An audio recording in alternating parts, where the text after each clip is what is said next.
Hey guys, this is John, and I'm playing the Hourly Bullet Arena on lichess.org. We've got 41 players, and we are about to start. I suspect we'll get over 100 because I'm playing at a pretty good time, and the previous tournament I saw had over 100 players as well. So, okay, let's just play knight f6, and I'm going to put the bishop on f5 this time, and allow Amadon to build up this big center. Amadon has been studying the Scandinavian. They happened to join Chessable, and they even posted on there. And I think he's been studying up on my Scandinavian repertoire. So I'm trying to take him out of his book lines. That's the plan, Amadon. All right, so I'm playing c5, advancing in the center. I think I'm just going to do this. Look for a trade. Amadon is pretty quick. I've had many games with them before. You can see 11-2 record. Maybe they could have played d6 there. d6 might have been good. Hard to say for sure, but okay, let's play a6. Just look to go here. And I'm going to play the queen over to b8. I have to unwind somehow. And maybe bishop f8, try to trade rooks down the file is the way to do that. I'm lacking space, but my position is solid, I feel. Knight coming to d5, perhaps. But then rook takes e1, so they have to be careful about that. Okay, let's look for a trade. I think I can take this pawn. Yeah, and then let's just dart back there. Try to get the rook over to e8. Let's do this, and then I want to go queen c6 next move, hitting that h1 square. Let's swap the knights. You can't afford to allow the knight into f3, so a trade is practically forced. Let's guard the back rank. Now I want to get my other knight pointed at f3. If I could do that, that would be brilliant. Guess that works. I'm going to play this, though. Try to get the bishop to c5. We're running low on time, both of us. I'm playing some sketchy moves. He's fast, like I said.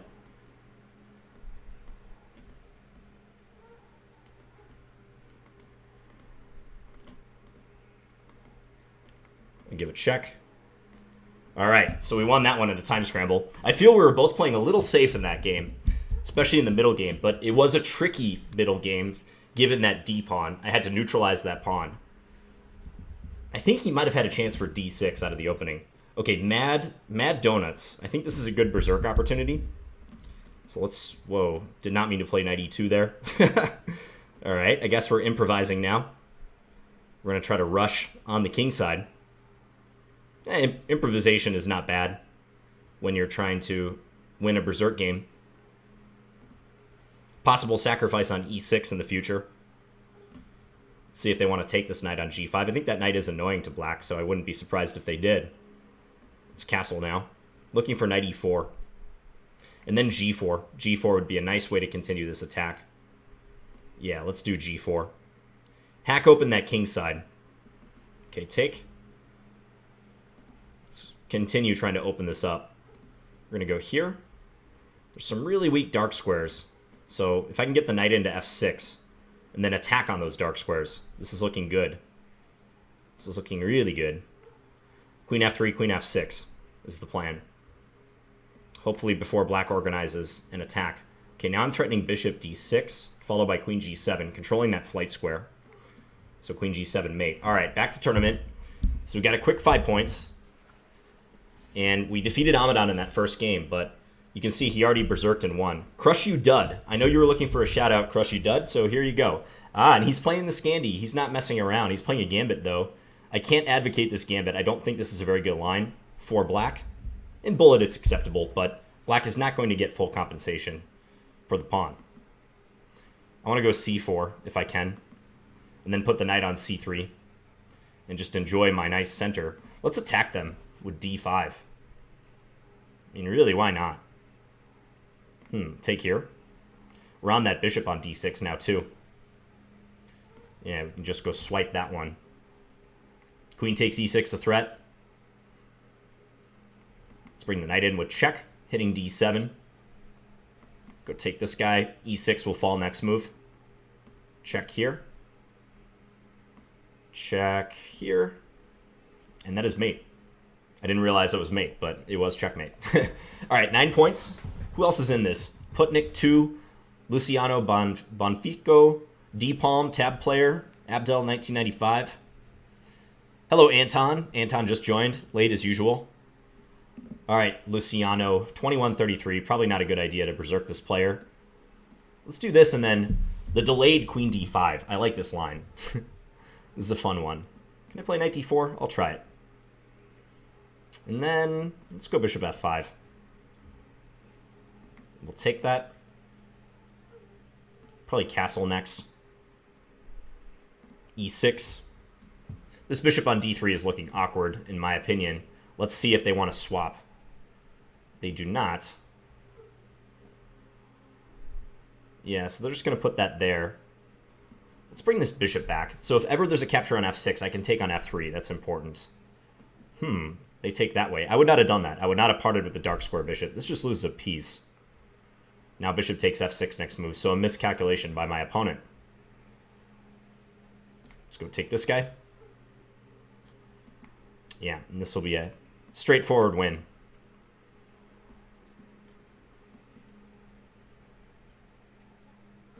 For the moment, white is solid, but they have absolutely nothing to do. I can even waltz my king up.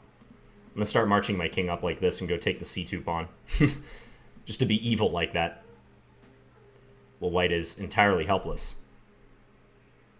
Yeah, now we can trade the rooks.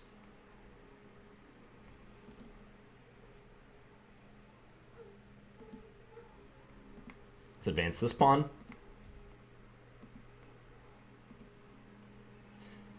The only bad thing is this game is taking a little while to win. Let's throw in this check first. Then take here. King d3 would have been good too.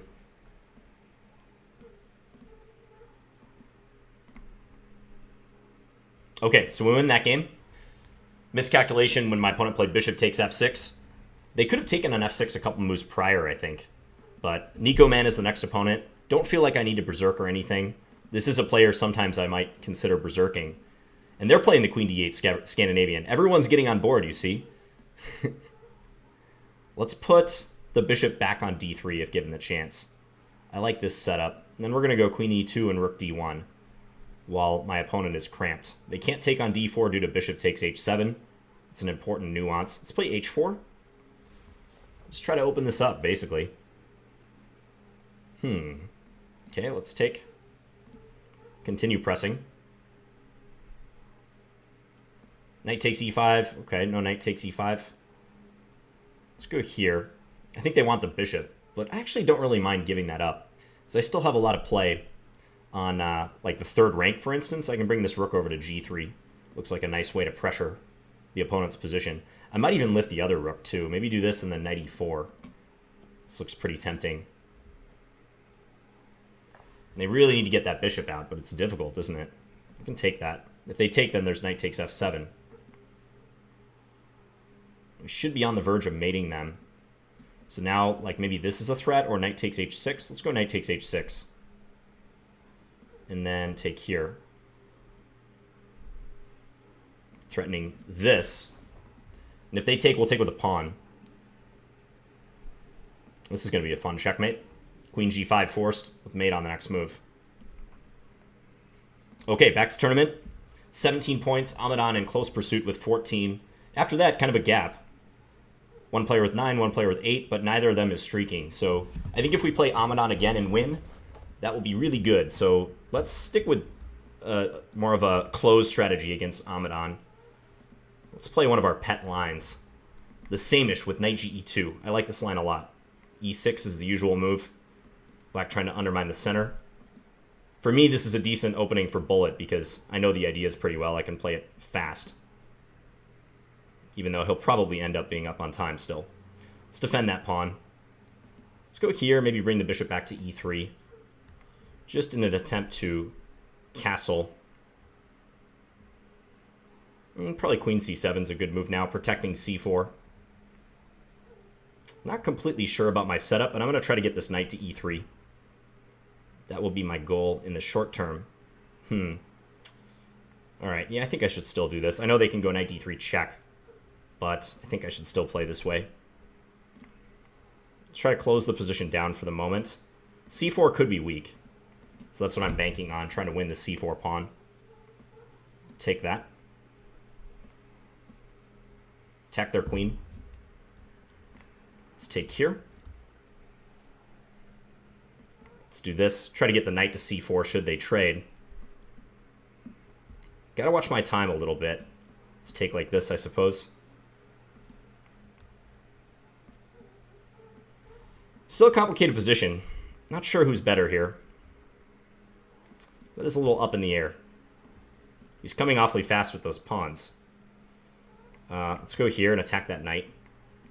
Go here. I want to go e5 if possible, but he's quick. He's definitely quick.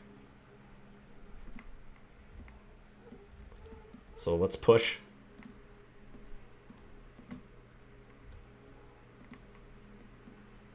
Okay, now queen h8 is a big threat. Queen h8 mate. Ooh, he was hoping I didn't notice. And checkmate. Ooh, okay. Nail biter. I got the win. I think at the very end, he shouldn't have allowed my pawn to get to f7. That was a battle of the passed pawns, right? Because if he would have pushed a3, that would have distracted me from whatever I was doing on the king side. I lost the initiative somewhere there. Paynon asks if I'm recording. Of course I'm recording. Let's berserk Sinpa. I'm feeling optimistic. This maybe isn't strictly necessary. It's probably a bad decision. But, hey, these tournaments are for fun. And fun is what I intend to bring you. So yeah, at the moment you're watching this video, I will probably be in Arizona teaching at a chess camp. So just recording some stuff in advance. Let's sink the knight in here. Ooh, and he dropped the queen. Like to see that. I like it, I like it, I like it. Okay, knight into c2. Let's terrorize him again with the knight coming to e3. And this time he does trade. But this is really good for me. Take this.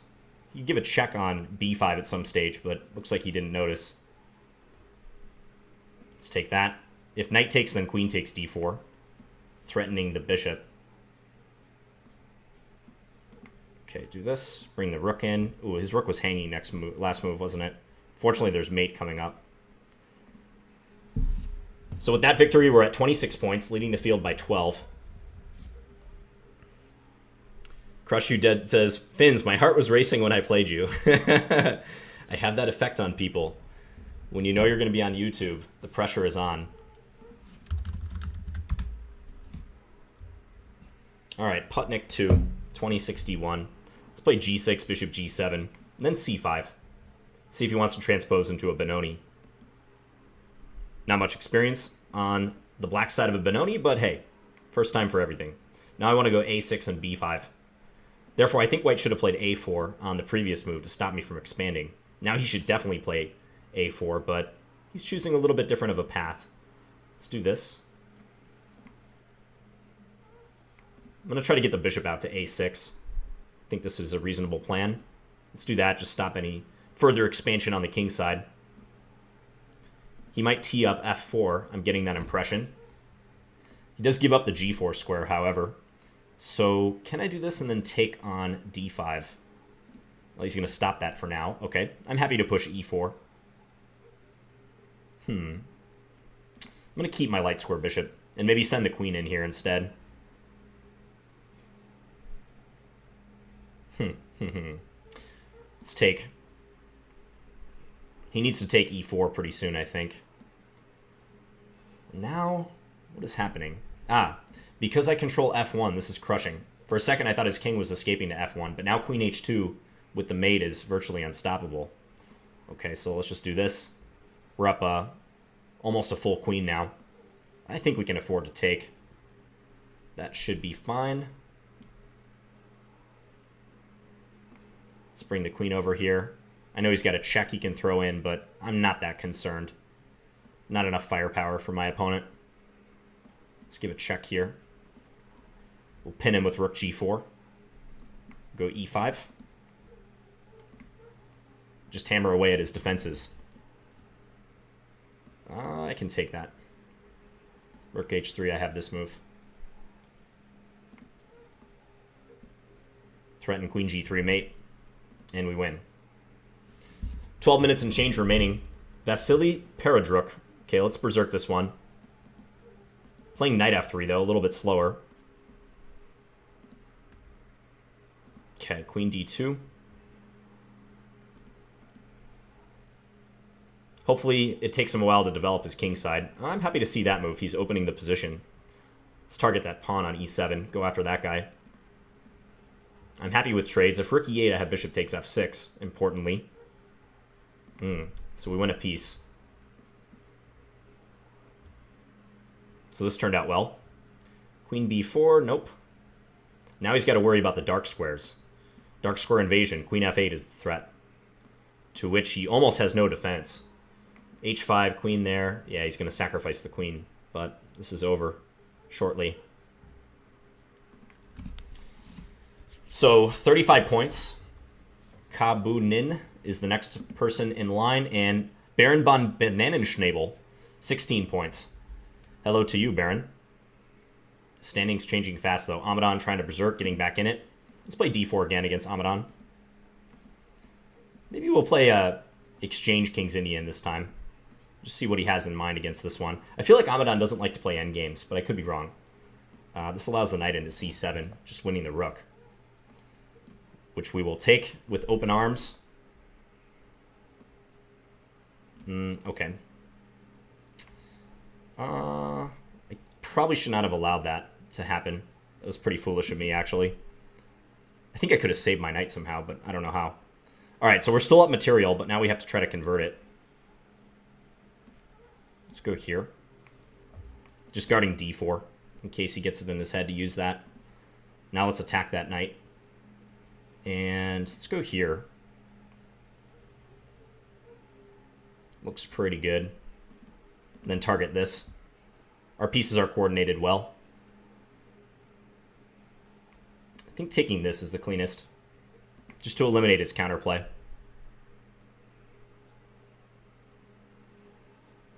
I'm going to pin this. Yeah, this is a little annoying, but still I should be winning. More counterplay than I would have liked to give him, though.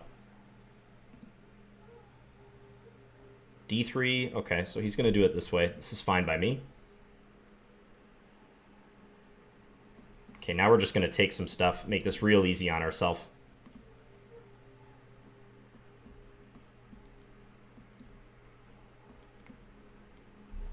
We're going to check, and then we're going to go here and gradually move up the board.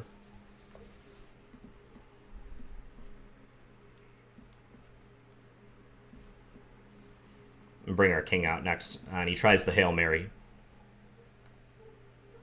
Okay. So another win against Amadon puts us at 39 points. We're pretty far out of reach, but we don't want to get cocky. And how's it going, Arslan? Hello to you, frequent channel viewer. Not your chance as the next opponent, 21.99. I've been playing the Scandi a lot. If they play e4, should I stick with it? I think the answer is yes. Let's play a knight f6 line. Ooh, Portuguese variation. Bishop out to g4. Always fun. They never play the fun line, though. They always play the buzzkill line instead. Okay, let's go queen f5. Followed by castling queenside, most likely. I guess I'll put the queen over here now. If bishop d2, I can probably take on d4. Still want to castle and attack that pawn. If b4, knight takes b4 is possible. Now we'll go e5. Can take this way. So this is a frequent device. The a pawn is pinned. Let's retreat.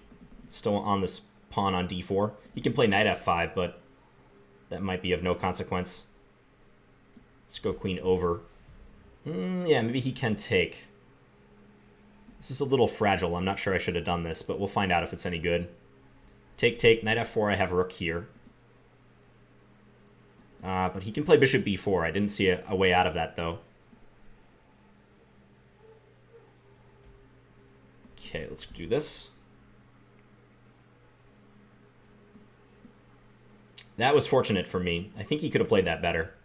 With bishop back to c3, harassing my rook on a5. That would have been much, much better. Okay, now we're going to get this rook over, hopefully. Attack the d3 pawn. Let's go here.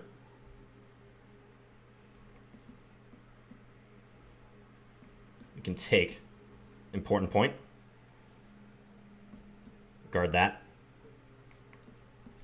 We'll happily trade there and then sprint with our outside pawns.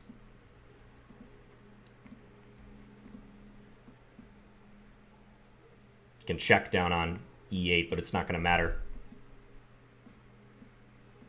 Oh, he's playing really fast. I should probably play faster myself.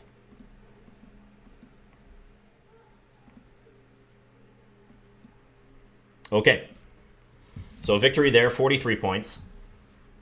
Ron Depp. Ron Depp, an E player, number 2 and number 3. That's what I like to see. Anton has a lot of faith in Ron Depp right now. Inventor of the Ron Depp Gambit. All right, Amadon, let's play knight f3. So he didn't seem to know how to handle that exchange variation. I mean, he just blundered immediately. Maybe he does know how to handle it, but let's see if he can improve this time. Knight takes d5 is the move. Bishop c4. And this is in my repertoire on Chessable, by the way. In the free d4 repertoire for white. Let's play bishop e3. So he's covering g5, but I feel like we should still get an edge out of this. Let's play a3, just stop knight b4. a7 could be hanging in some cases. It's one thing you always have to be aware of. Let's double the rooks. I feel like this might be a good plan. Actually, I'm going to double right away. He's got to be careful. Now he just loses this piece. Yeah, just down a straight piece. That's the power of the Exchange King's Indian. Don't write off the Exchange King's Indian. Great weapon for fast time controls and even for longer time controls. I played it in standard games as well, over the board classical games, and still effective. All right, Ed Colin. Let's play e4. No berserk. Let's play the advanced variation with h4. Ooh, and he fell for the trap. Instructive. The bishop gets trapped. Yeah, he's just going to sacrifice and try to play the game as normal. Let's play c3. Nice and sound. We'll advance a little bit on this wing. I'm going to play my king over. I'm just going to stick it on g2 is the plan. He can't take d4. That's important. He would lose to a bishop b5 move at the very end. Let's go attack that queen. Chase him around. I'll play bishop d2 next, further harassing the queen. Just kind of hound that piece. b4 threatening b5. I think I can still play b5. Looks good. And let's play the knight in. Maybe this is accommodating to them. They can castle now, but... All right, we have a great position nonetheless. Let's play a4. Can always play b6, though. Let's go here. Now I'm just going to try to triple. And they drop the rook. So that's a good illustration of that trap in the advanced Caro-Kann. So you play h4, and if they automatically play e6, as many Caro-Kann players do, then you spring it with g4, and black's bishop is getting trampled by the pawns.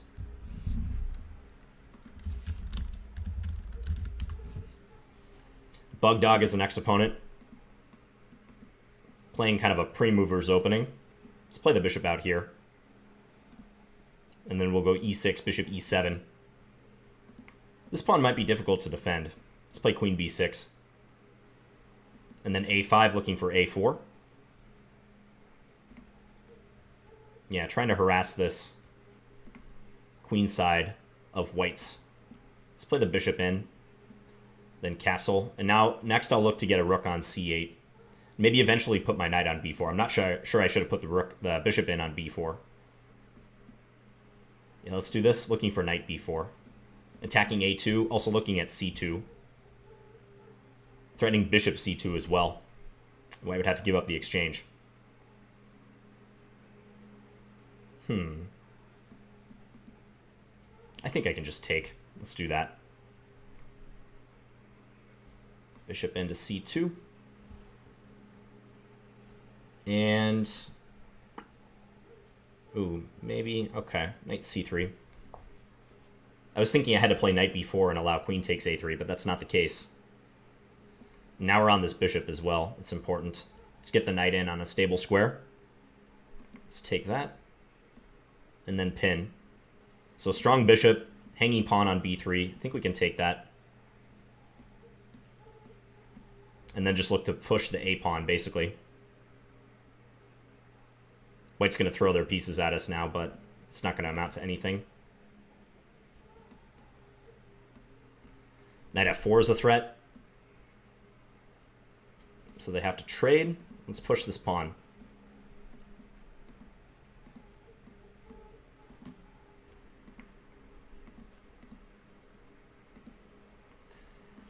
Just make sure we don't stalemate, right?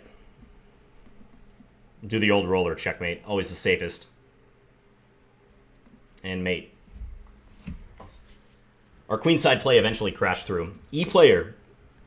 Showdown with E-player. He knows what's coming. The Scandi.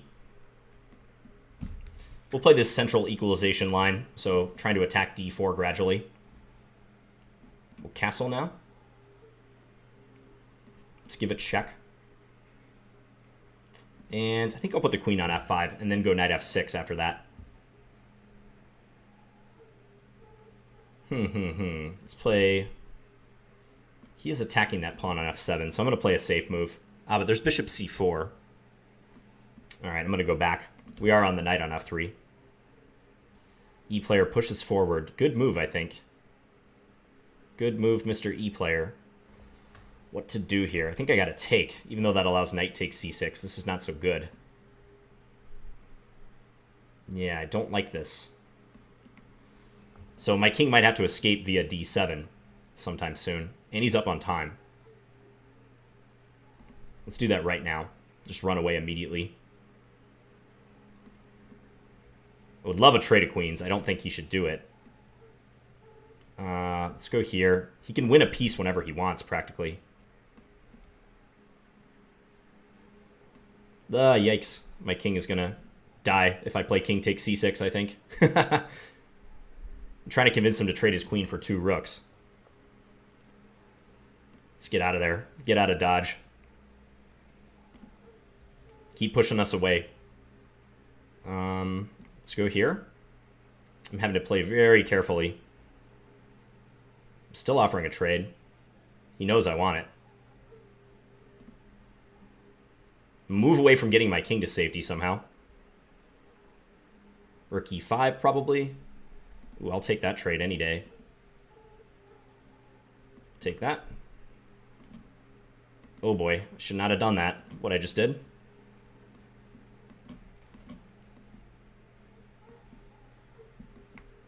Go take that.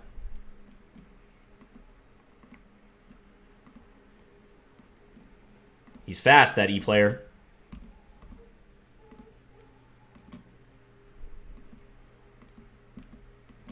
Super fast.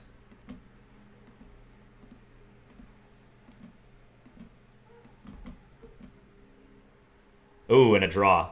I got lucky there. E-player had me on the... Whoa, didn't mean to do that. Go back to tournament. View tournament. Oh, it's over. Yeah, I got lucky there to hold that game at the very end. It didn't even count in the tournament standings. But very well played by E-player.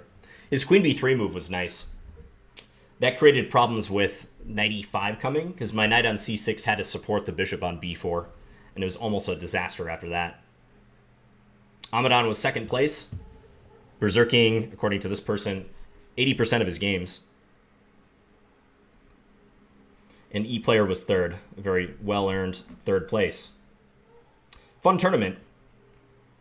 I gained a few points in the process, although probably gave some back with that draw against E-player. Ron Depp says, Finns, you need to berserk more, otherwise there's no challenge. Not sure that's true. Winning a field with 100 players, 100-plus players, is always difficult, Ron Depp. I know it looks like I just cut through some of these fields sometimes, but it's not as easy as it looks, trust me. Heiser says, Bishop g4 unnecessary versus E-player. Wonder what he's referring to. Bishop g4 in the opening, probably. Anyways, I hope you guys enjoyed this video, and I will be back again soon with another one. Talk to you guys later. Bye.